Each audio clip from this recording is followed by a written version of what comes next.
So, ito medyo marami siyang option, guys. Ganyan, pag ganun, diba?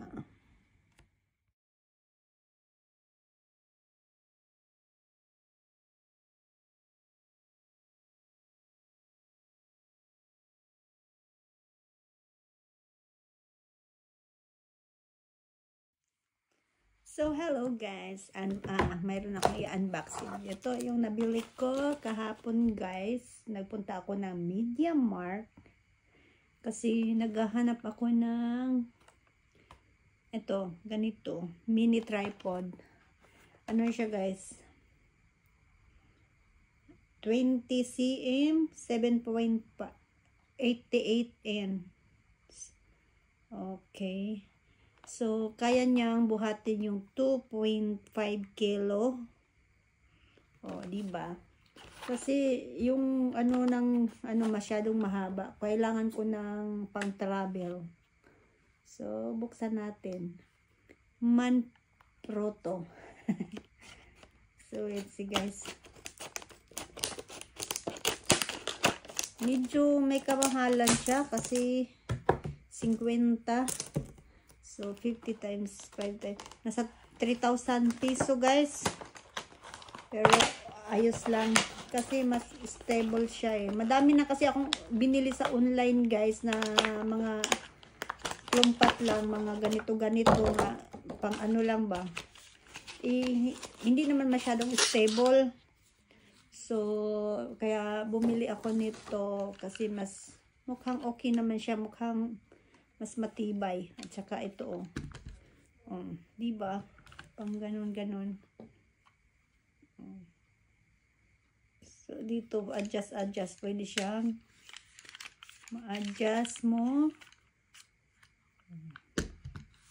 Pwede siyang patayo, padapa-dapa. O, diba? Okay.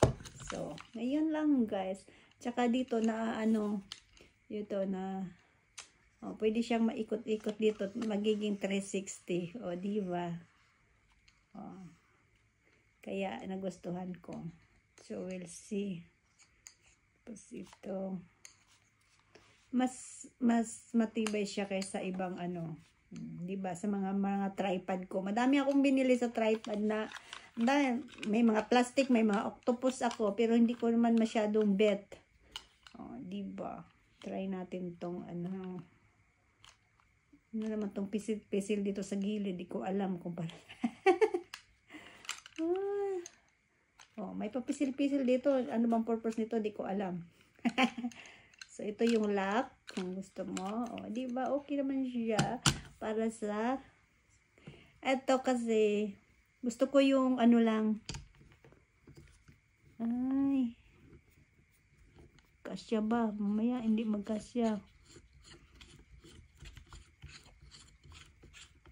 Yan. Yun. Kasi gusto ko yung ito, guys, kasi kasya sa bag. Kasi yung original na dito, mahaba, guys. So, hindi ko siya carryable sa bag ko. Kaya, kailangan ko tong mini tripod. O, diba? Hello, everybody. Hello, guys. O, diba? O, mas okay siya. O, tsaka, pwede siyang i-adjust pag ganon. O, pwedeng pa pagilid-gilid, pwedeng pa adjustable. So, diba? Pwede habang nagaganyan, okay, mas okay siya. Bet ko siya. Medyo may kamahalan nga lang, pero okay na para sa bago kong 360. Maka 360 tayo, guys, pag umuwi ng Pinas. Diba? May bago na naman tayong laruan. Tsaka, pinag-aaralan ko pa yung 360 ko, guys, kasi hindi ko pa masyadong kabisado kung anong magandang setting. May panibago na naman akong aralin. Yung isang camera ko, hindi ko pa nga napag-aralan din.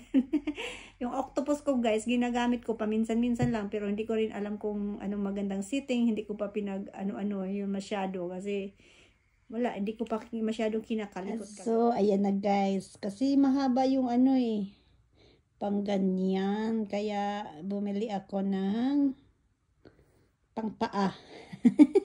Kasi walang kasama, hindi to kasama noong binili yung 360 guys. So extra natin binili yan. O diba okay na siya. O ganyan, mayroon na tayong pang stand. So pwede na tayong walang videographer.